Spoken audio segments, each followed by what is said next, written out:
Hello guys, once again it's Matt, and today we have another video. Thank you all the members, all the patrons. Make sure to subscribe. We are trying to hit 50,000 subscribers. And let's talk a little bit about the event itself, guys. So yeah, one of the last videos that I'm going to do about the event. And I wanted to talk about if it's worth it or not.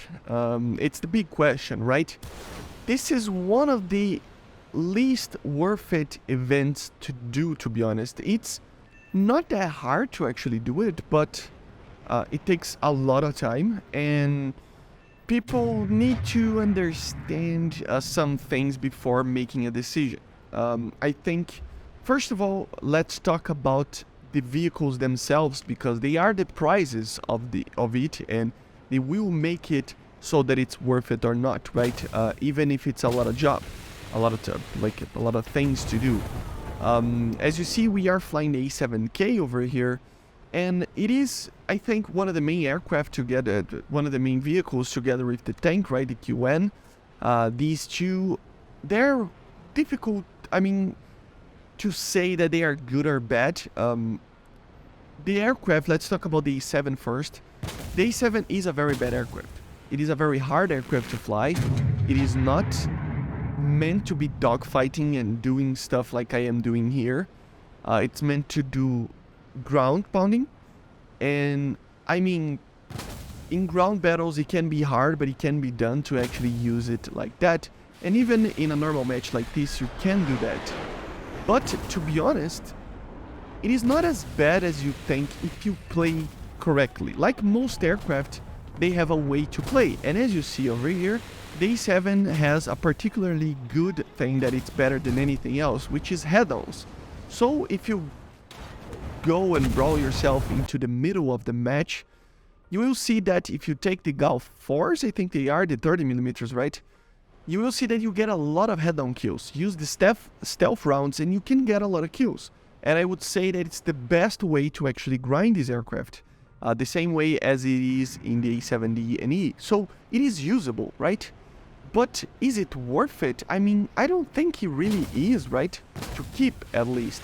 Why? Because, I mean, it is the same as the other A7s. It doesn't change the fact that it is the same aircraft, but heavier, with some other minor things. But the main thing is that it has the 9Ls, and due to that, it is 11.0. I really think that it should be 10.7 aircraft.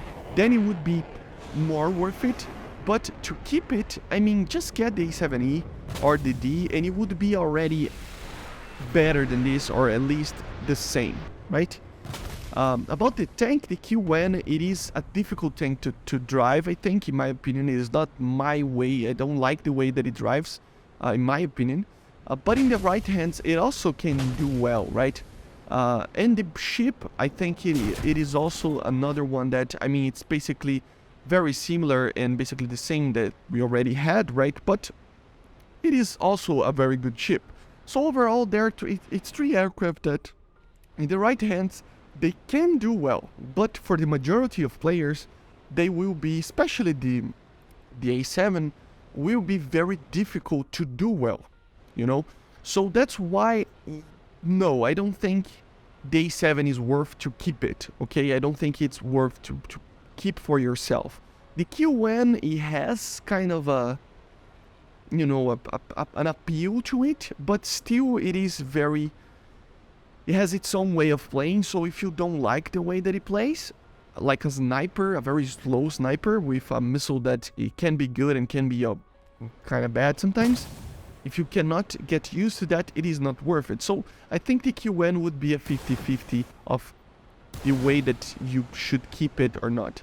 And the ship, I think it's just not worth it, because it is basically the same as we already have in other ships. It is basically a class of ship that we already have in game. So it is kind of like, I mean, yes, it has more AA systems, but everything else is the same, so nothing unique about it.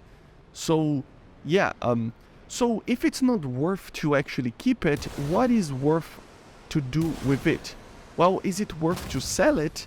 I don't know, it depends. I think these vehicles will not have the greatest prices ever.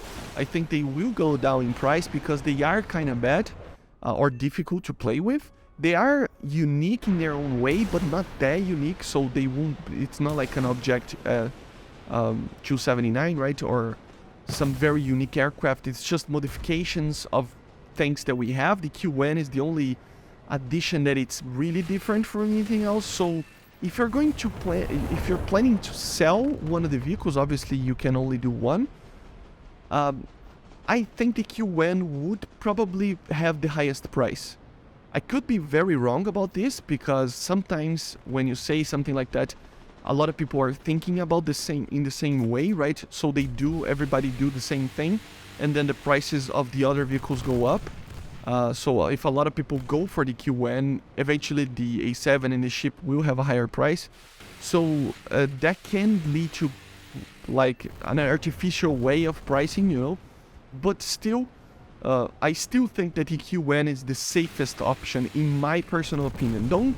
Do whatever you want, but this is my personal opinion. On the sense of keeping it, the most worth it is still the QN as well. I think it's the vehicle that is most unique, as I said, so it really is like the more worth it because of that. A lot of people are going to still pick the A7, for example, just because they like the A7, or it's an aircraft that has, it is the same, but it has a unique flavor to it, having the be-placed version of it and stuff. So there are markets for everybody, you know. So that's the personal question that you have to do for yourself. Is the event for themselves worth, like the whole event, worth it? I think as a crafting event is always good to do. It's always a great idea to do. So even if you are going to sell it, which I strongly advise you guys to do it on the market to get dollars and buy premiums and other stuff that are more worth it than these vehicles, yes, I think even though, yes, it's a lot of time and stuff, this is one of the easiest ones, to be honest. It is, I barely even played, and I'm managing to finish the first like go around today or tomorrow, just because today I didn't play too much. So for the crafting event, it's not that hard. It is pretty alright. It's kind of complex on the way that everything is right there on the mini game that you do, but everything else is pretty alright to do. You know, it's not that bad.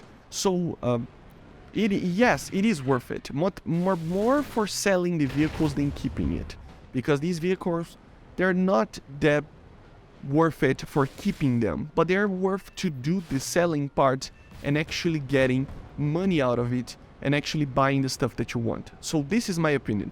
It's worth to sell the vehicles, and it's worth to do the event to do that, to sell the vehicles, not to keep the vehicles themselves.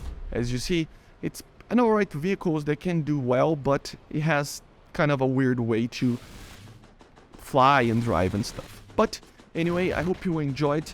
This was it, guys. Let me know in the comments what you think about it. As I said, I think it's worth it, but only for selling it. For keeping it, I don't think any of the vehicles are that good for being worth the amount of money that will be worth it. So that's my opinion on it. Okay, guys? I see you guys on the next one. As I said, leave it in the comments if you think it's worth it or not. And I see you guys on the next one. Make sure to subscribe, and bye, guys.